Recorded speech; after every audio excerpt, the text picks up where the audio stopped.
Vamos a orar y vamos a pedirle al Señor que en esta noche Él nos dé de su gracia, nos hable con su palabra, que la palabra pueda fluir con toda libertad, que haya llenura del Espíritu Santo en cada uno de nosotros para exponer la palabra y también para recibirla, porque es importante que el receptor esté también lleno del Espíritu Santo, porque a través de eso podemos, hermano, tener testimonio del Espíritu de lo que escuchamos. Y yo creo que en esta noche, una vez más, el Señor tiene palabra para nosotros. Bendito Padre, gracias, Señor, por estar juntos este grupo de tus hijos en esta noche. Hemos alabado tu nombre, hemos bendecido tu nombre, nos hemos acercado ante tu presencia, Señor, con regocijo desde el inicio, Señor, con cantos de alabanza. Y hemos terminado con cantos de adoración. Te bendecimos a ti, porque el culto es para ti.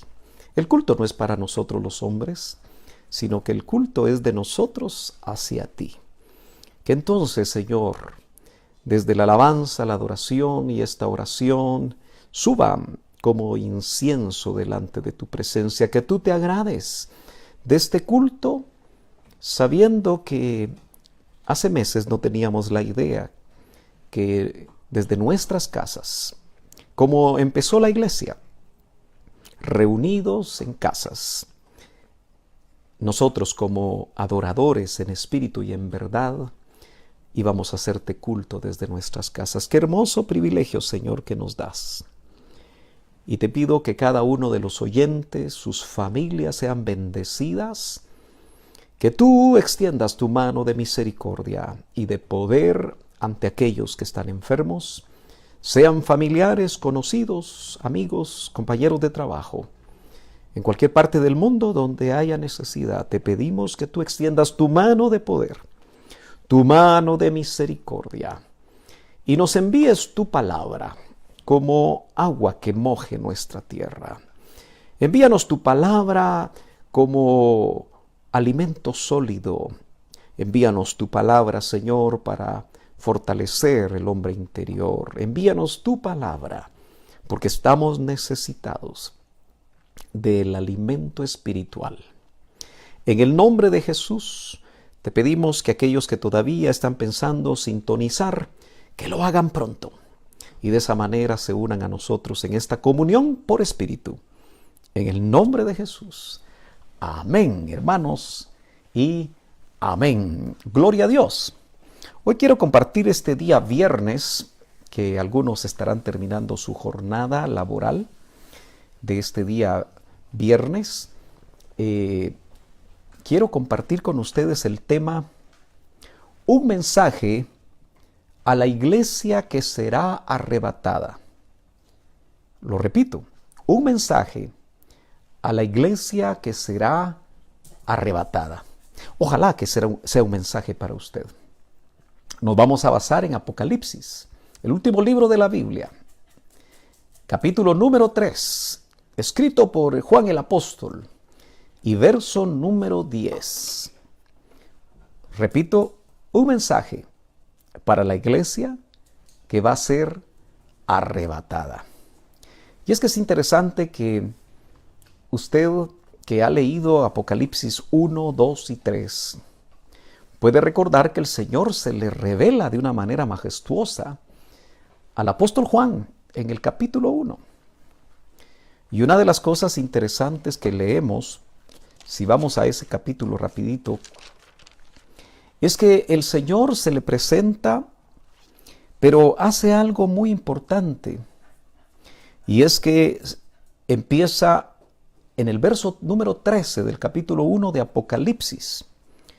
Dice, y en medio de los 7 candeleros, Juan miraba, dice, a uno semejante al Hijo del Hombre, vestido de una ropa que llegaba hasta los pies. Las ropas que llegaban hasta los pies, así como la visión de Isaías en el capítulo 6 que vimos el miércoles, que dice que las faldas del que estaba sentado en el trono llenaba todo el templo. Las ropas largas en la Biblia nos hablan de majestad. Entonces, vemos que el verso 13 dice, vestido de una ropa que llegaba hasta los pies y ceñido por el pecho con un cinto de oro. Pero note que Juan lo ve en medio de los 7 candeleros. Y bueno, si nosotros seguimos leyendo, nos daremos cuenta que dice que en su diestra, verso 16, en su diestra tenía 7 estrellas, y de su boca salió una espada aguda de 2 filos. ¿Por qué espada aguda de 2 filos?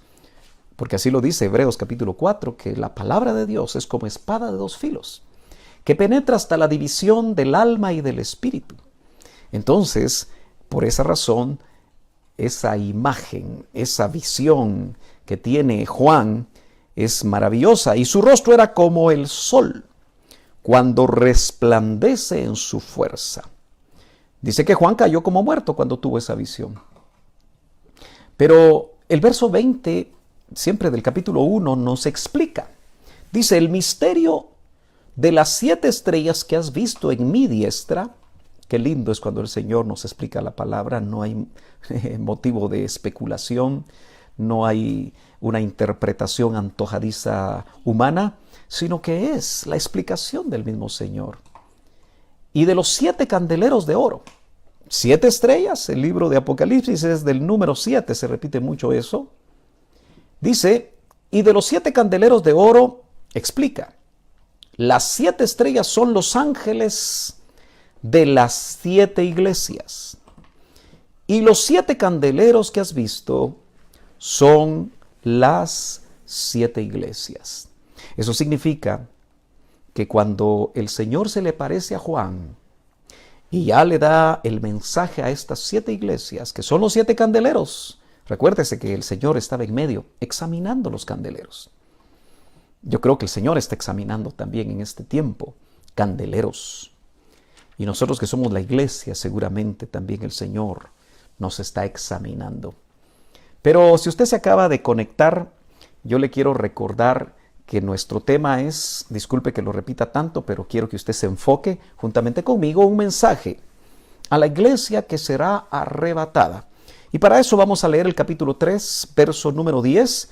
Yo lo leo en esta Reina Valera que dice, por cuanto has guardado. Es un mensaje a la iglesia que va a ser arrebatada. Es un mensaje para usted. Es un mensaje para mí. Por cuanto has, lo da por sentado, guardado la palabra de mi paciencia, yo también, dice Jesús, dice Cristo, el resucitado, el que diríamos, para ser más exactos en el momento en el que está esta visión, dice nuestro Señor Jesucristo, yo también te guardaré. Y aquí viene una palabra que puede parecer, apenas tiene 2 letras, pero si no la traducimos bien, si no la interpretamos bien, puede cambiar completamente el mensaje. En mi Biblia dice, yo también te guardaré de. Pero estuve investigando y hay muchas versiones, muchas de ellas modernas, que dicen en. Bueno, entonces uno dice, ¿es de o es en? Porque si es de la hora, eso significa que no la vamos a vivir. Pero si fuera en la hora, entonces eso significa que sí la vamos a vivir. Por supuesto, yo me apunto, porque al ir al original, da la casualidad que aparece una preposición griega también compuesta por 2 letras, que es una E y es una K, en el griego koiné, en el que se escribió el Nuevo Testamento, ek. Y esta preposición generalmente se traduce de o se traduce fuera de, y entonces la mejor explicación es que es, o la mejor traducción es, yo también, por cuanto guardaste la palabra de mi paciencia, yo a ti te voy a guardar de la hora. Yo también te voy a guardar fuera de la hora de la prueba. Algunas versiones dicen de la tentación. Y es que cuando hablamos de prueba y hablamos de tentación, y en esta semana con los pastores en un estudio virtual hablábamos de eso, hablábamos con los ancianos de la iglesia de Cristo Betel, pero hay una palabra ahí que es peirasmos en griego, que llama la atención, que se puede traducir tentación o se puede traducir prueba. Entonces tendríamos que decir que cuando Dios está, desde el punto de vista de Dios, esto es prueba, pero dentro del punto de vista del enemigo es tentación, porque es el diablo, el tentador, así recibe su nombre, él es el que tienta. De la hora de la prueba que ha de venir, hace 1900 y pico de años, porque Juan tiene esta visión casi al final del siglo I, él veía en el futuro la hora de la prueba que ha de venir sobre el mundo entero. Note que no es sobre Israel, no es sobre el Medio Oriente, es sobre el mundo entero. Es muy claro Juan aquí. Dice, para probar, para dejar muy claro, a los que moran sobre la tierra. Es sobre todo el mundo, es global, es una prueba global. Por supuesto, nosotros sabemos que se está refiriendo a la tribulación y gran tribulación. 3 años y medio de tribulación y 3 años y medio de gran tribulación que junto conforman la famosa semana 70 de Daniel. Una semana no de 7 días, una semana de 7 años. Se cumplieron las 69 semanas que Daniel nos habla en su libro, pero quedó una pendiente. Se abrió un enorme paréntesis que ya lleva casi 2000 años y todavía esa fecha está no establecida, porque dice que la hora la tiene y la conoce solamente el Padre, dice el capítulo 1 del libro de los Hechos. Entonces, hermano amado, esa hora de la prueba que viene sobre el mundo entero, como le estamos hablando a la iglesia que va a ser arrebatada, obviamente, uno de los requisitos que se menciona aquí desde el verso 7 del capítulo 3 de Apocalipsis hasta el verso 13, que es el mensaje para esa iglesia, la iglesia de Filadelfia.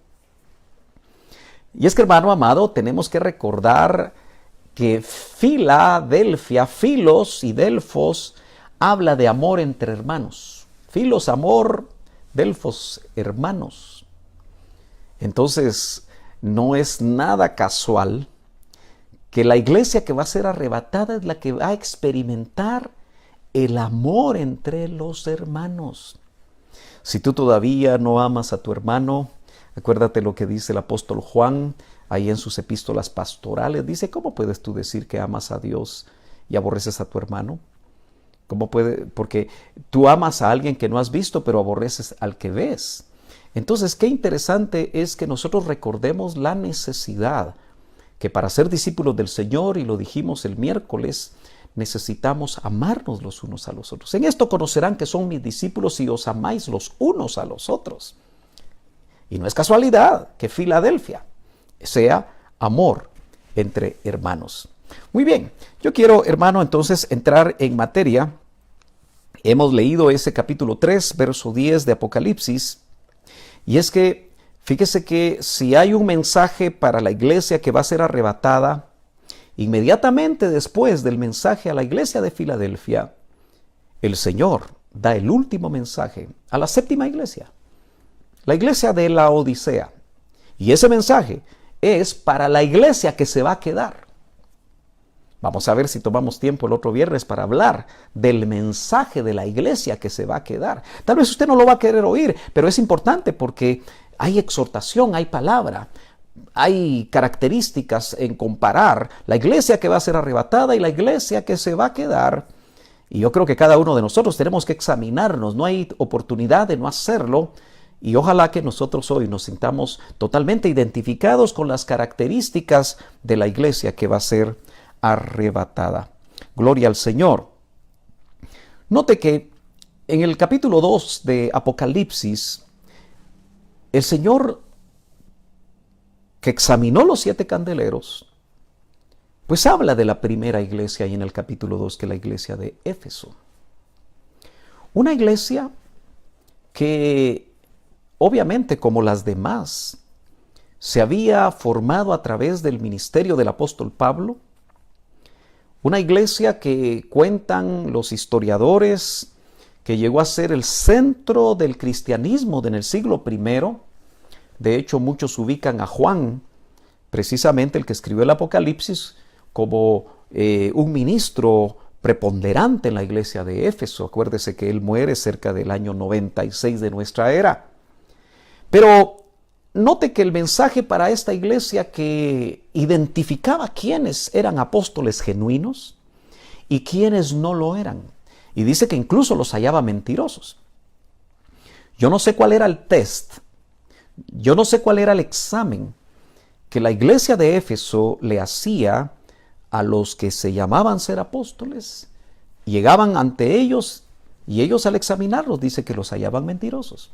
Yo me pregunto si en estos tiempos también nosotros deberíamos de tener un test para saber en esta amplia gama de ministerios apostólicos que hay en el mundo, quiénes son genuinos y quiénes no lo son. Pero el mensaje para esa primera iglesia, que trabajaba arduamente, que no podía soportar a los malos, así lo dice el capítulo 2 de Apocalipsis, llama mucho la atención porque el mensaje para ella fue: a pesar de que ha pasado poco tiempo después de que el Señor ascendió, y los estudiosos pueden chequear cuántos años, no eran muchos años los que habían pasado, pero esta iglesia se olvidó de su primer amor. Quizá su servicio, su arduo trabajo, quizá el andar examinando ministerios. Yo no sé qué había hecho que Éfeso se olvidara de lo más importante, como era amar al Señor. Nada, hermanos amados, quiero recordarles, es más importante que amar al Señor. Ojo, no es importante el ministerio, por lo menos más importante que amar al Señor. Podemos hacer muchas cosas sirviendo al Señor y habernos olvidado de amarlo. Por eso me parece que esta época de búsqueda, esta época que nos permite estar en casa y buscar en familia o en forma individual al Señor, tener comunión con Él como quizá nunca lo habíamos tenido antes, nos va a hacer volver a ese primer amor. Porque me parece que los 7 mensajes a las 7 iglesias del Apocalipsis debe ser releído. Yo lo invito a que usted lo lea despacio, lo estudie, lo subraye, lo medite, lo ore, para que el Señor le hable.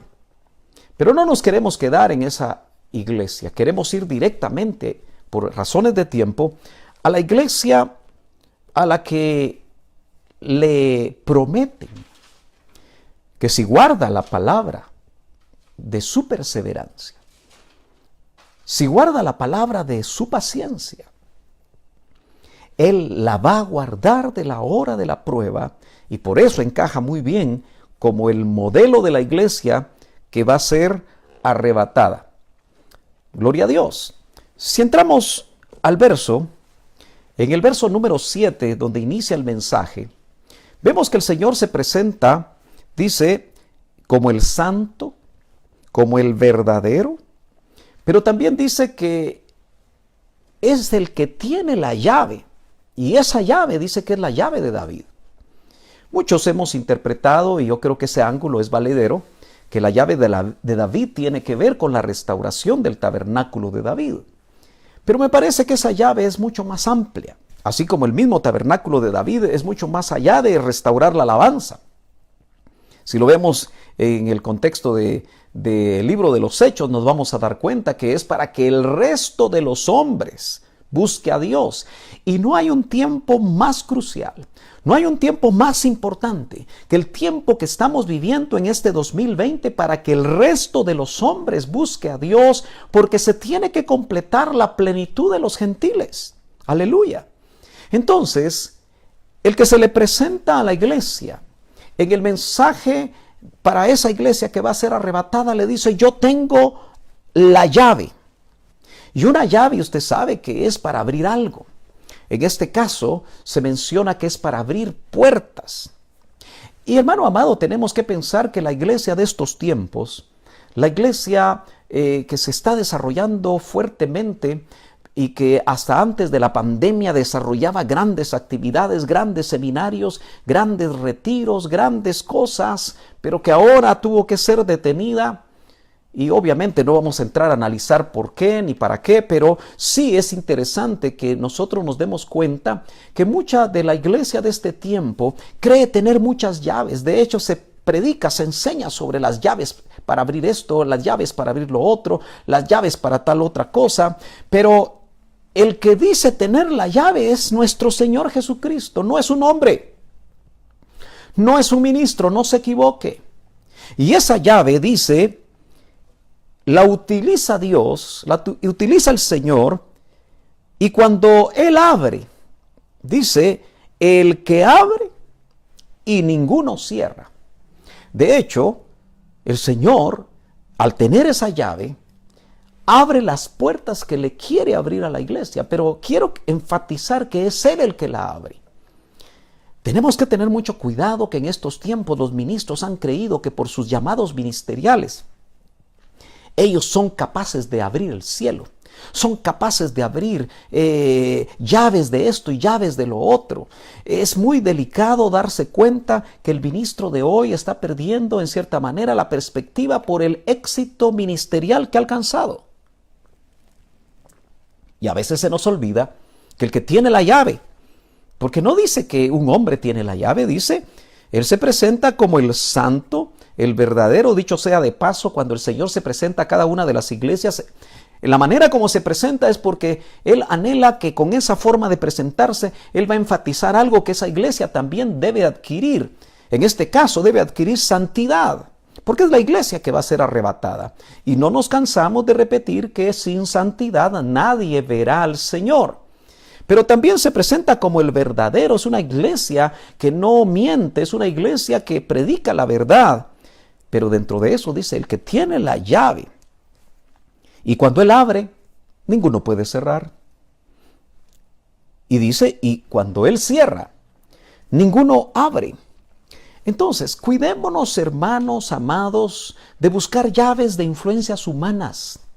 La iglesia de estos tiempos ya ha logrado tener, en el mundo se han establecido iglesias con bastantes miembros.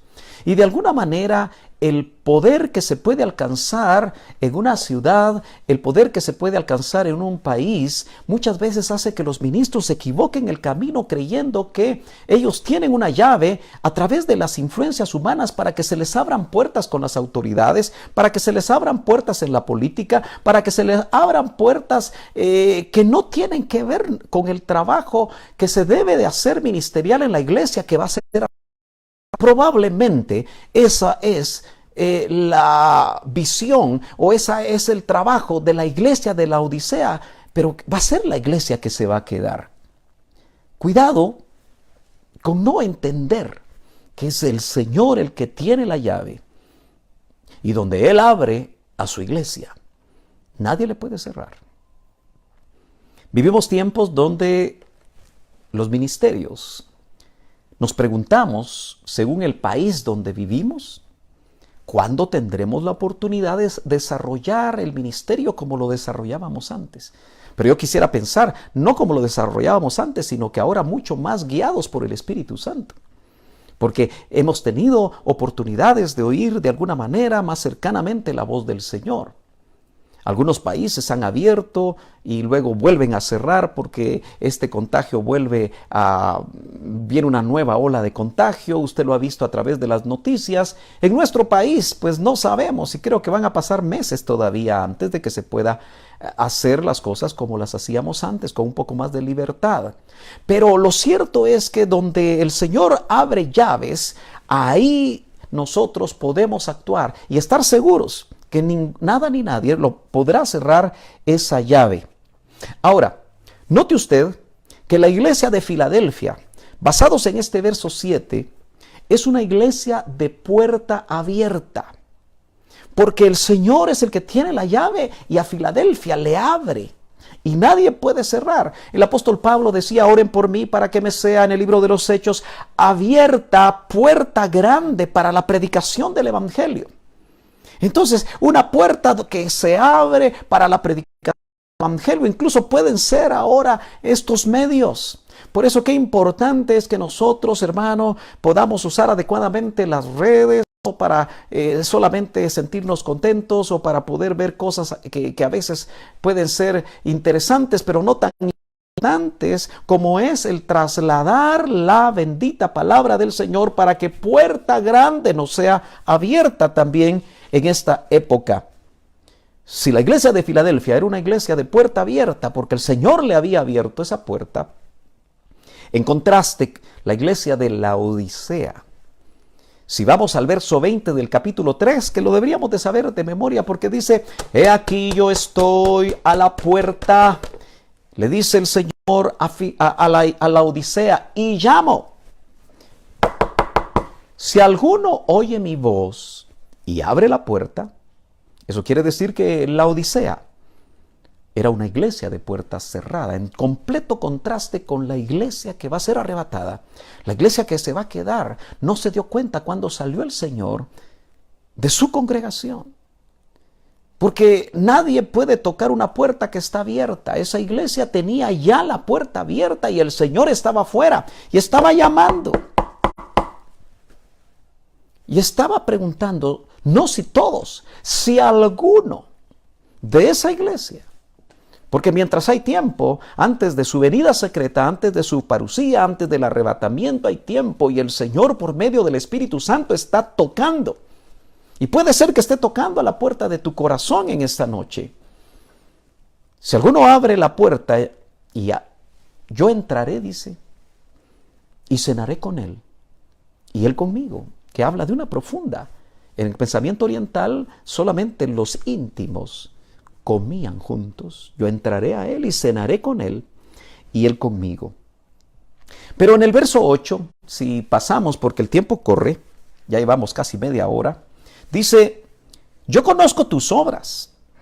He aquí he puesto delante de ti una puerta abierta. Ahí es donde enfatizamos que Filadelfia es una iglesia de puerta abierta, la cual nadie puede cerrar.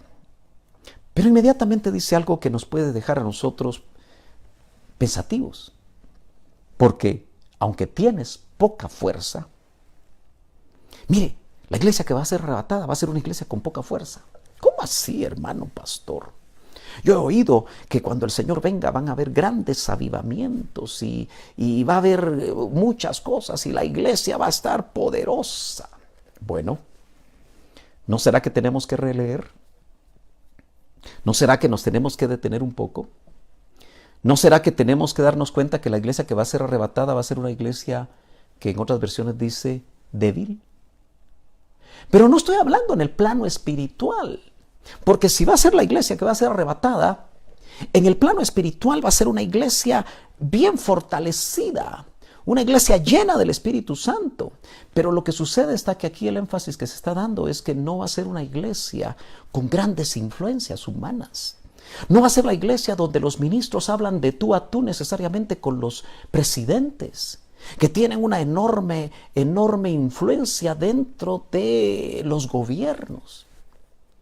Y es que esta pandemia está desnudando el hecho de que las autoridades a nivel mundial no toman en cuenta a la iglesia. Algunos ministros tratan de ver cómo se ubican en estos tiempos para ser tomados en cuenta. Y sus mensajes son a veces dirigidos de una manera hasta contrario a las autoridades. Pero yo estoy hablando de la iglesia que va a ser arrebatada. Es un mensaje para esa iglesia. Y aquí en el verso 8 dice, aunque tienes poca fuerza. ¿Y cómo tenemos que interpretar eso de poca fuerza? Recientemente, en los últimos años, quizá los últimos 15 o 20 años, ha tomado fuerza un movimiento teológico que llamativamente lo han abrazado la mayoría de las iglesias grandes, que también abrazaron la teología de la prosperidad, y se llama la doctrina del reino ya. Que aunque es muy amplio, lo que tenemos que pensar y resumir es que a través de esta doctrina se pretende que sea la iglesia la que tome el reino en la tierra, la que tome el control de las instituciones, la que tome el control de todo lo relevante. Por eso hoy muchos ministros están hablando que la iglesia debe ser relevante en la sociedad, debe cambiar estructuras, debe hacer muchas cosas. Pero hermano amado, usted y yo sabemos que cuando venga el rey, Él es el que va a establecer el reino. Y obviamente creo que en un 95%, 98%, no sé, de los que me están escuchando, están de acuerdo conmigo. Pero note que hoy se predica que la iglesia que el Señor se va a llevar es una iglesia que va a estar dominando el mundo, que va a estar influenciando demasiado sobre la tierra y sus autoridades componiendo la situación mundial. Eso predican y enseñan ya por varios años en muchas de las iglesias donde esta doctrina del reino ya se ha establecido. Sin embargo, esta pandemia ha demostrado que eso no es así. ¿Cuántos ministros están siendo tomados en cuenta para dar una opinión al respecto? Lo más que hacen los presidentes es pedirle a los sectores que ellos llaman religiosos que oren por ellos. Mas, sin embargo, no están necesariamente interesados en oír lo que Dios puede decir en este tiempo. Entonces, usted tiene que entender que estamos viviendo una época en la cual hay una iglesia que Apocalipsis capítulo 3 y verso 8 dice que tiene poca fuerza, pero debe ser entendida en el plano humano. Contrario a lo que muchos están tratando de decir, y es que hasta antes de la pandemia uno encontraba ministros siendo entrevistados por los grandes periodistas, a veces en programas de costa a costa en los Estados Unidos que pueden ser escuchados por no cientos, millones de personas.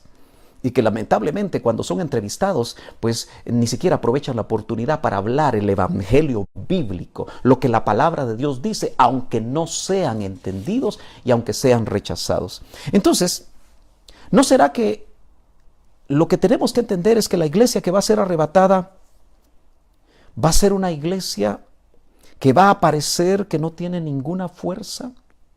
Así lo dice el verso 8. Pero sí va a tener fuerza en el Espíritu. Sí va a estar llena del Espíritu Santo. Pero nosotros entendemos que la iglesia que va a ser arrebatada es aquella que ha vencido. Vamos a notar dentro de unos momentos las otras características que se pide, se anhela, y es el Señor el que la pide porque es un mensaje de Él dirigido a los ministros de estos tiempos que estamos viviendo, precisamente la época en la cual se está preparando novia, se está preparando esposa, se está tratando de darle los últimos toques. Y eso parece ser algo sumamente importante, pero quizá muchos ministros en el camino se perdieron y están haciendo otro tipo de visión, le están dando a la iglesia, la están modelando de otra manera. Entonces, tiene que estar llena del Espíritu Santo porque es la que está preparada para irse. ¿Pero qué quiere decir eso de poca fuerza? Sin ninguna influencia mundana, sin conexiones, sin popularidad, sin medios de difusión probablemente. Bueno, ahora todavía tenemos medios de difusión, pero se ha puesto a pensar que puede venir un tiempo en el cual ni siquiera a través de estos medios de difusión vamos a poder predicar la palabra. Esa iglesia de poca fuerza es una iglesia que hoy se reúne en casas. Es una iglesia que hoy hace culto en la intimidad de su hogar.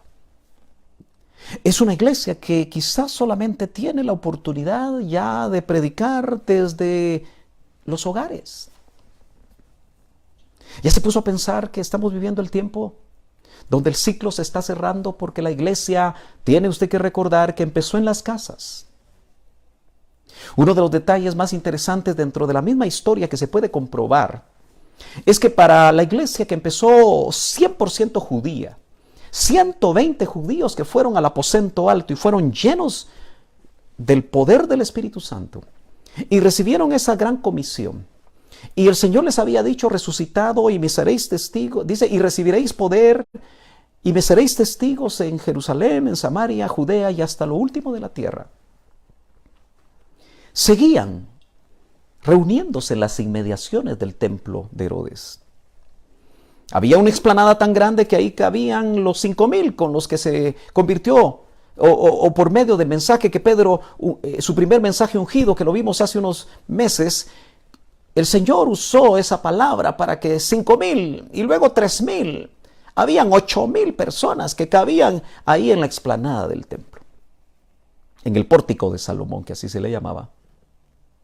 Pero de alguna manera, los cristianos del inicio en Jerusalén, y la orden era que salieran de Jerusalén, y el Señor tuvo que provocar persecución para que salieran. Pero nadie me puede dejar mentir que en el año 70, después de tantas revueltas de los judíos, Tito, el emperador romano, entra, y aunque no le es tan fácil, conquista Jerusalén y destruye el templo. ¿Usted se ha puesto a pensar por qué fue destruido el templo? Y el Señor, en su discurso escatológico de Mateo capítulo 24, les había dicho a sus discípulos, cuando ellos, quizá muy orgullosos de ese tremendo templo que Herodes había reconstruido y lo había quizá ampliado, el Señor les dijo: no quedará piedra sobre piedra. Y eso se cumple en el año 70. ¿Ya se puso a pensar usted que después del año 70 ya no había templo para que ellos se reunieran? Por supuesto no entraban, pero estaban en las cercanías. De alguna manera no podían dejar el templo, el edificio. Y muchos cristianos hoy en día les es muy difícil dejar los edificios, y los edificios solamente son edificios que nos protegen de las inclemencias del tiempo, de los elementos del tiempo, de los climas adversos muchas veces. Pero tenemos que recordar que la iglesia somos nosotros.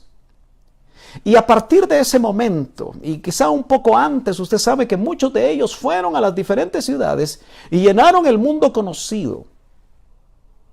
Y es llamativo que se reunían en las casas.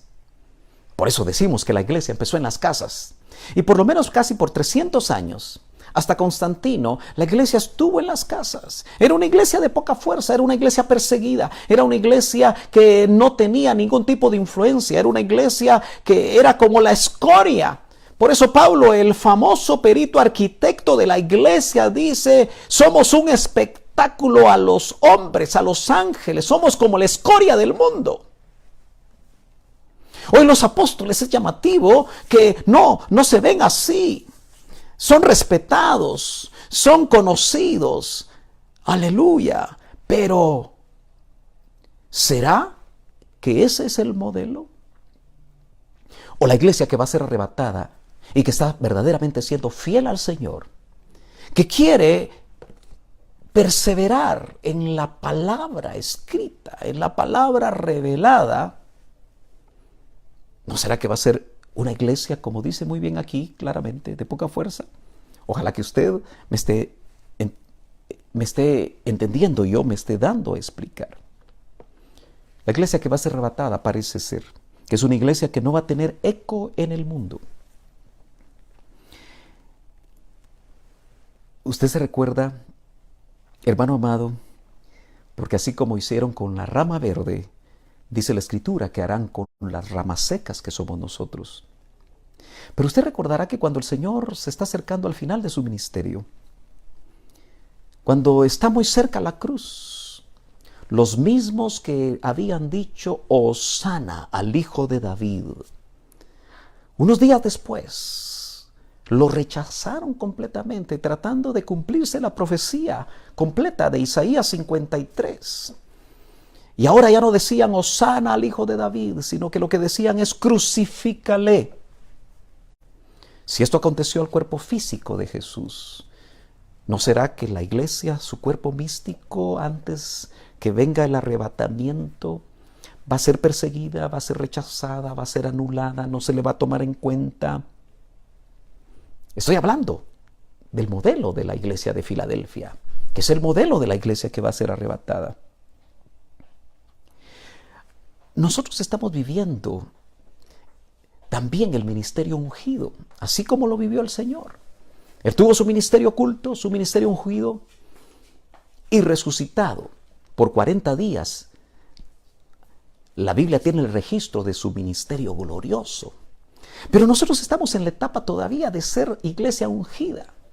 Y quizá lo que más llama la atención y más preocupa, por lo menos a mí me preocupa, es que si somos la iglesia ungida, si estamos viviendo el tiempo de la iglesia ungida, ¿dónde están los ungidos? ¿Dónde está el anhelo de estar llenos diariamente del poder del Espíritu Santo? Para que los dones se manifiesten, para que en nuestro carácter los 9 frutos del Espíritu se manifiesten y ya no los vean a nosotros, sino que vean al Señor. Porque estamos en ese nivel de iglesia ungida, pero tiene que estar ungida, tiene que estar llena. Pero en contraste, aquellos del Pentecostés, los 120, se burlaban de ellos. Están borrachos, ja, ja, ja, ja, ja, se burlaban de ellos.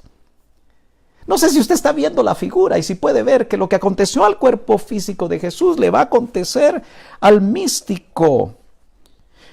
Por eso, si usted me acompaña rápidamente al Evangelio de Juan, capítulo número 16 y el verso número 33, el Señor está hablándoles, recordarán el capítulo 13, 14, 15, 16 y 17 de Juan, que hay una serie de mensajes que usted puede encontrar en nuestra página donde hablamos a pocas horas antes de morir.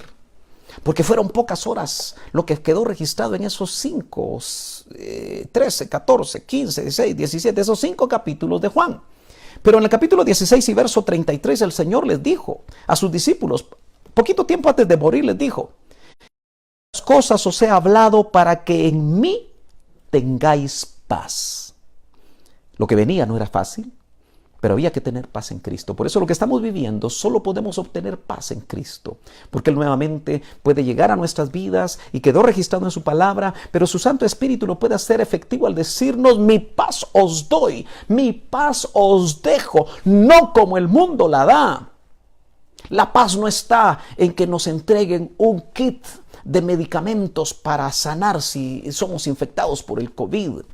La paz no está en tener un seguro médico que te permita quizá accesar a un hospital privado donde te puedan atender bien. La paz está en Jesucristo. Mi paz os doy, mi paz os dejo, no como el mundo la da. Pero en esa parte final del verso 33 de San Juan 16 dice, en el mundo tendréis aflicción.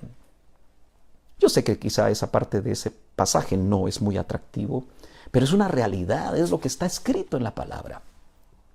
Y el modelo de la iglesia de Filadelfia dice que es una iglesia débil. Eso nos muestra.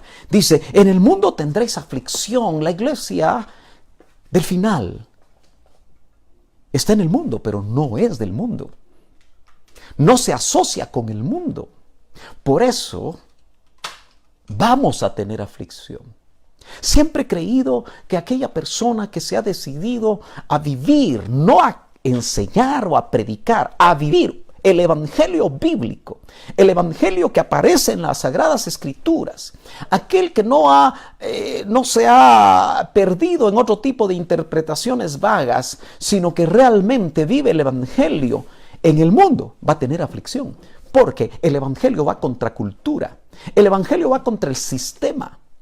No estoy diciendo que vayamos en contra de las leyes, no, porque hay Biblia para poder probar que eso no es así, pero sí, no somos de este sistema, no somos del mundo.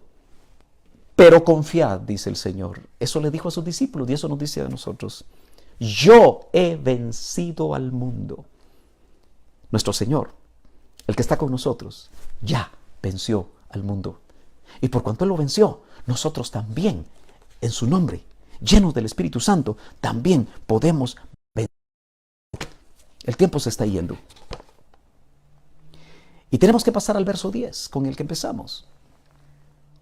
Porque dice, aunque déjeme leer la parte final del 8 nuevamente, porque hay dos cosas después de poca fuerza, donde le dice, has guardado mi palabra. Característica de la iglesia que va a ser arrebatada. ¿Qué significará guardar la palabra? Vivirla, no conocerla, no repetirla de memoria, no ser un buen predicador. Vivirla. porque has guardado mi palabra. Has sido consecuente con mi palabra. Tu vida refleja mi palabra. Acuérdese que la palabra se hizo carne. San Juan 1:14 dice, y vimos su gloria, como la gloria del unigénito del Padre, lleno de gracia y de verdad. ¿No cree usted que nosotros también tenemos que encarnar la palabra? ¿No es cierto que el apóstol Pablo nos dice, todo lo bueno, todo lo puro, si hay virtud alguna, si hay algo digno de alabanza, en esto pensad? Que la palabra de Dios more en abundancia en vuestros corazones. Pero no solamente para recitarla como loritos, es para vivirla, es para ponerla por obra. Que cada aspecto de la palabra del Señor que nos es mostrada, podamos nosotros ponerla por obra. Por eso, hermano amado, porque has guardado mi palabra y no has negado mi nombre. Muchas veces nosotros con nuestra actitud, con nuestro ejemplo, con nuestra mala manera de vivir, negamos el nombre del Señor. Nunca se me va a olvidar que leí muy joven una especie de anécdota, no sé, no puedo comprobar si fue cierto o no. Pero Alejandro el Grande, el gran conquistador, que como joven conquistó todo el mundo conocido de una manera meteórica, le llevaron en una ocasión a un soldado cobarde que no quiso pelear las batallas. Y obviamente había que matarlo, pero tenía que pasar por el juicio de Alejandro el Grande. Cuando Alejandro el Grande le preguntó a ese joven, ¿cuál es tu nombre?, se sorprendió que ese joven cobarde se llamaba también Alejandro. Y le dijo, me llamo Alejandro. Y entonces inmediatamente le dijo, si te llamas Alejandro, vive como Alejandro o quítate el nombre. Y cuando lo oí por primera vez, ese predicador dijo, si te llamas cristiano, si te llamas hijo de Dios, vive como un hijo de Dios. Vive como un cristiano. Que tus compañeros de trabajo sepan quién eres tú. No vivas una vida ambivalente. Que tu familia sepa que tú eres hijo de Dios. Qué difícil para una señorita tener un novio inconverso. Porque difícilmente va a poder vivir consecuente con sus creencias. Por eso, los matrimonios mixtos, las relaciones mixtas son peligrosas. Y siempre habrá señoritas y jóvenes que querrán correr esos riesgos. ¿Cuántas mujeres y cuántos varones he podido aconsejar o ministrar después de haberse casado en matrimonios mixtos y estar todavía sufriendo las consecuencias? Si te llamas cristiano, si nos llamamos hijos de Dios, vivamos como tales. Paso al 10 porque el tiempo se fue casi. Aleluya. Dice el 10. Por cuanto has guardado la palabra, solo que ahora le añade, de mi paciencia, de mi perseverancia. ¿Cuál será esa palabra? ¿Qué significará que la iglesia, hermano amado, guarde la palabra de su paciencia? Me parece que nosotros, en relación a la venida del Señor, porque estamos hablándole a la iglesia que va a ser arrebatada. Tengo 49 años de estar esperando que el Señor vuelva. Pero ¿sabes qué? Lo sigo esperando como cuando tenía 11 años. Quizá con mucho más gozo, quizá con mucha más expectativa. He tenido paciencia por 49 años. Y los que todavía el Señor me permita vivir sobre la tierra, seguiré teniendo la paciencia. Tenemos que tener paciencia. Tenemos que perseverar en la palabra y sus promesas. Y una de las más grandes promesas para la iglesia que va a ser arrebatada es que Él viene. Por eso me gusta mucho que el apóstol Pedro, usted recordará muy bien ese pasaje del apóstol Pedro, Nos indica a nosotros, déjeme ver si lo tengo por acá, si es la segunda epístola del apóstol Pedro. Acompáñeme rápidamente porque ya casi no me queda tiempo. Pero la segunda epístola del apóstol Pedro, capítulo número 3 y verso número 8. Sí, capítulo 3 y verso número 8 dice, se lo voy a leer muy rápido. Mas, oh amados, no ignoréis esto, que para con el Señor un día es como 1000 años, y 1000 años como un día. Texto misterioso. Texto que podemos darle muchas interpretaciones, pero yo solamente le puedo decir que nos habla que el tiempo para Dios no necesariamente es el mismo para los hombres. Verso 9. El Señor, tu amado, mi amado, no retarda su promesa. Según algunos, tiene que entenderse dentro de la iglesia. Según algunos, la tienen por tardanza. ¿Cuántas veces hemos oído hermanos que han caminado con nosotros y que se sienten engañados porque caen en trampas y dicen, me engañaron porque el Señor nunca vino? Algunos la tienen por tardanza, sino que es paciente para con nosotros.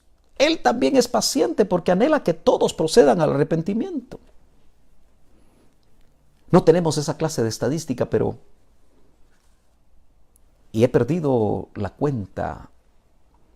Me he desactualizado en saber cuántos millones han sido contagiados. Puede ir por 13, 14 millones, no sé.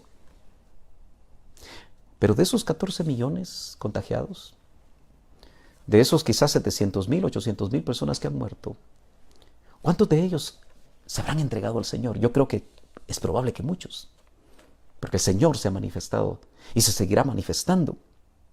Entonces dice, sino que es paciente para con nosotros, no queriendo que ninguno perezca, sino que todos procedan al arrepentimiento. Por eso es paciente.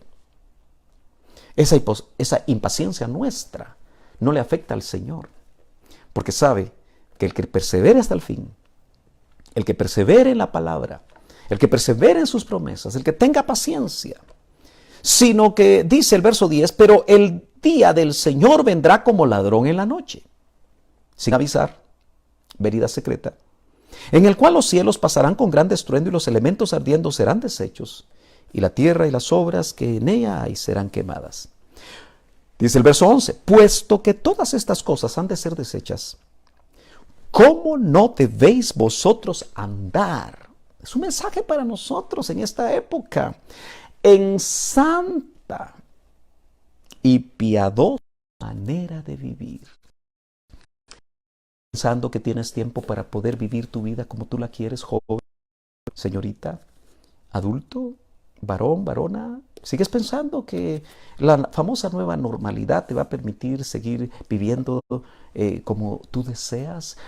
Tienes que entender y tienes que notar por espíritu lo que la palabra de Dios dice. ¿Cómo no debéis vosotros andar? Ese es un modo de vida en santa y piadosa manera de vivir. Está muy claro.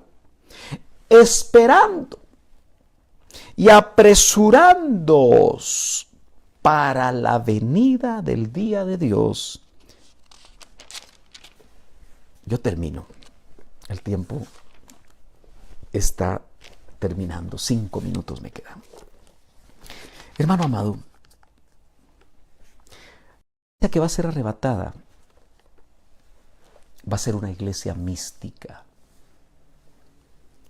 pero en el verdadero misticismo. ¿Qué quiero decir con eso? Va a ser una iglesia, y tenemos la oportunidad de vivirlo, que está buscando al Señor. Nuestro hermano pastor adjunto de Iglesia de Cristo Betel, Francisco Leal, contabiliza cada día de esta cuarentena y creo que son 129 o 128 días que llevamos. Él estará diciéndolo, tal vez lo apunta ahí en el comentario si está viendo el mensaje, pero hermano amado, 128 días donde invitamos a orar 3 veces al día, 128 por 3, 129 por 3. De esas cuántas has aprovechado para buscar a Dios. Ay, hermano, yo lo hago de madrugada. Gloria a Dios. Pero es bueno también orar convenidos. Pero a lo que voy es, ¿estás buscándolo? ¿Estás siguiendo a su secreto? La iglesia que va a ser arrebatada,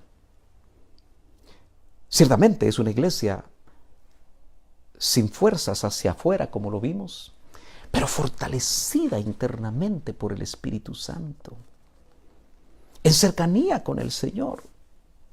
Aleluya. En intimidad con Él.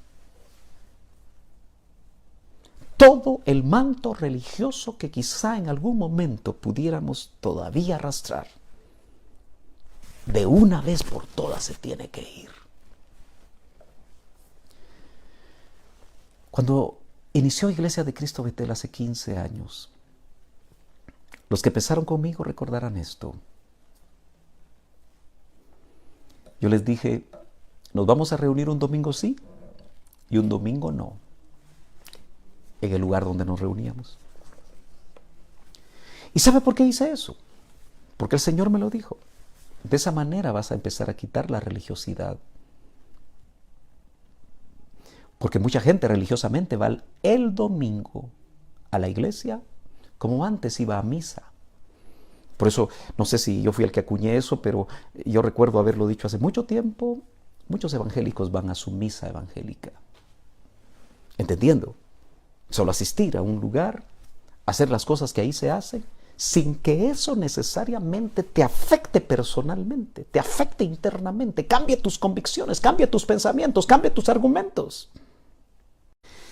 Sé que el tiempo ya se me fue, pero estamos listos para ir terminando. No entiendo. Y quiero terminar diciéndole, hermano amado, el libro de Esther, que no menciona a Dios, nos habla de una mujer que Amán traía sobre los judíos de aquellos tiempos. Se tuvo que vestir de saco y cilicio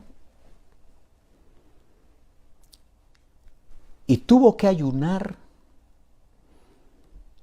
para poder ir ante el rey Asuero. Usted puede buscarlo ahí en Esther capítulo 4 y también capítulo 5. La Estercita, tipo de la novia que va a ser arrebatada, estuvo primero vestida de saco y cilicio, intercediendo por el pueblo de Dios. Esa es la iglesia ungida que va a ser arrebatada, que hoy, recluida en las casas, debemos, en saco y cilicio, lo que eso significa, no necesariamente literal, en ayuno y oración, en búsqueda de Dios, interceder por el pueblo de Dios.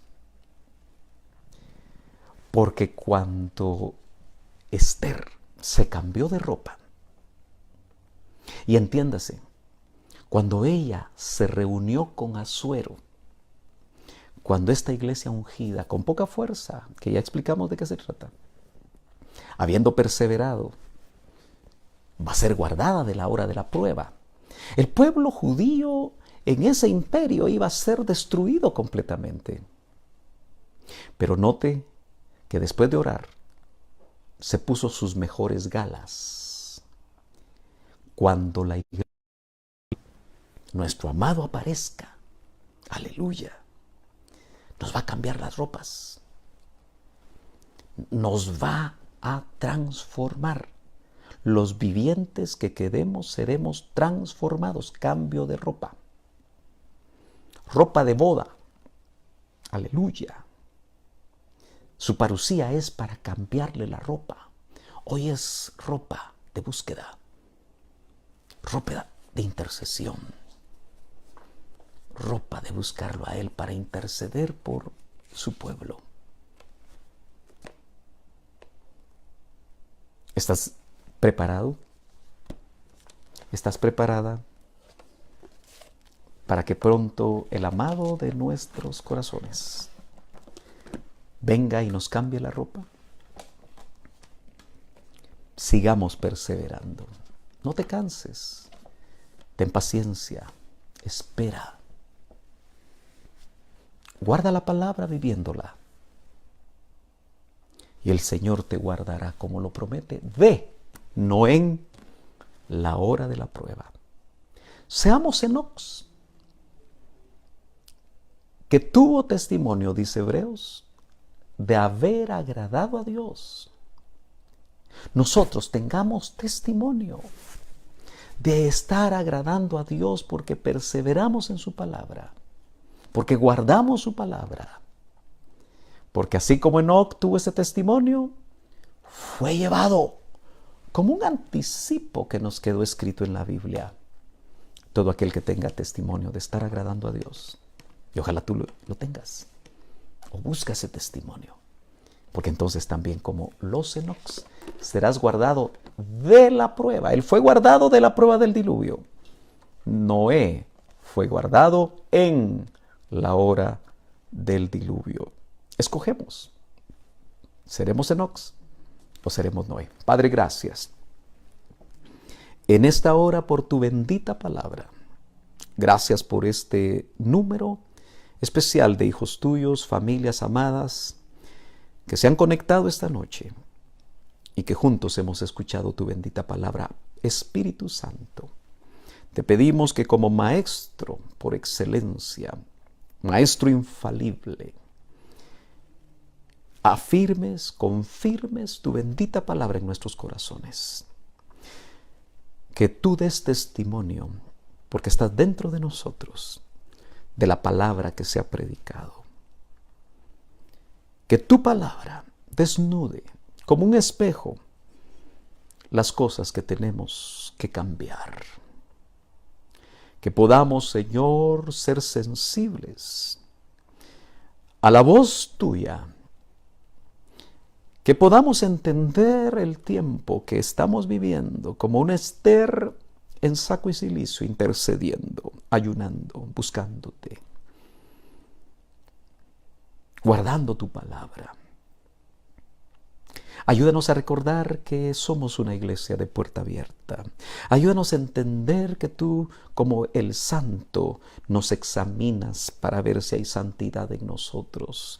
Como el verdadero Señor, buscas que te adoremos en espíritu y en verdad. Gracias por esa puerta que tú abres. Sigue abriendo esas puertas y nosotros confiaremos que nada ni nadie la podrá cerrar.